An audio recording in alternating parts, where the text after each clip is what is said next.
तो बुरा ना मानो, होली है।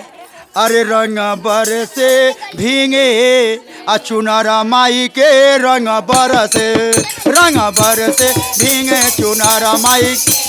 होली है रंग बरसे भींगे चुनारा माई के रंग बरसे रंग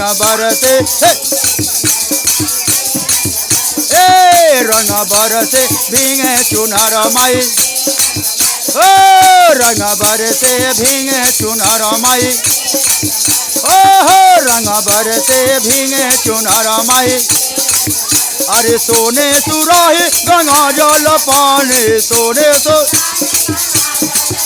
अरे सोने सिंहासन रत्न जरावले रत्न जरावले चरना पखारे जिया फूल से रंग बरसे आसनी बैठाते जिया फूल से रंग।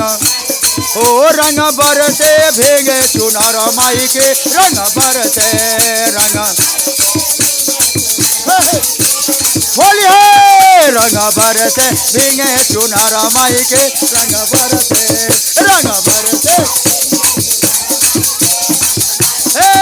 रंग बरसे भीगे चुनार माई के रंग बरसे अरे सोने के थाली 56 रंग मेवा।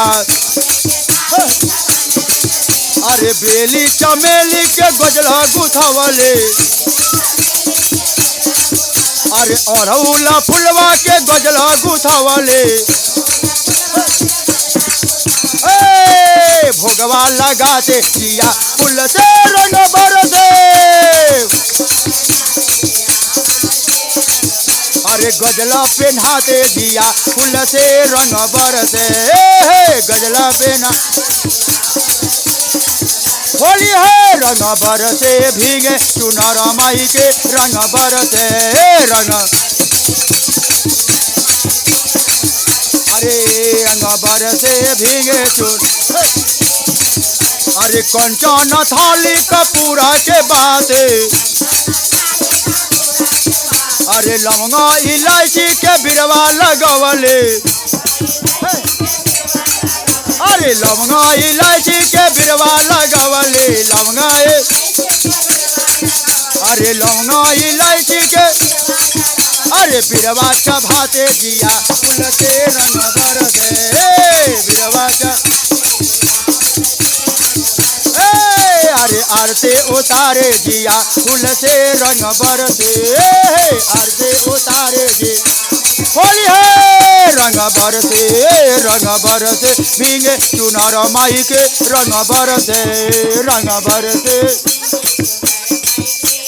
होली है रंग बरसे भीगे चुनार माई। रंग बरसे भीगे चुनार माई। अरे टोला महला से सेवका बोलावले। अरे भजना सुनाते जिया फूल से रंग बरसे भजना सुनाते जिया फूल से रंग बरसे। अरे झूमते तगाते जिया फूल से रंग बरसे भीगे चुनार माई के रंग बरसे रंग बरसे भीगे चुनार माई के रंग बरसे भीगे चुनार माई के रंग बरसे। एक बार बरसे बारे की।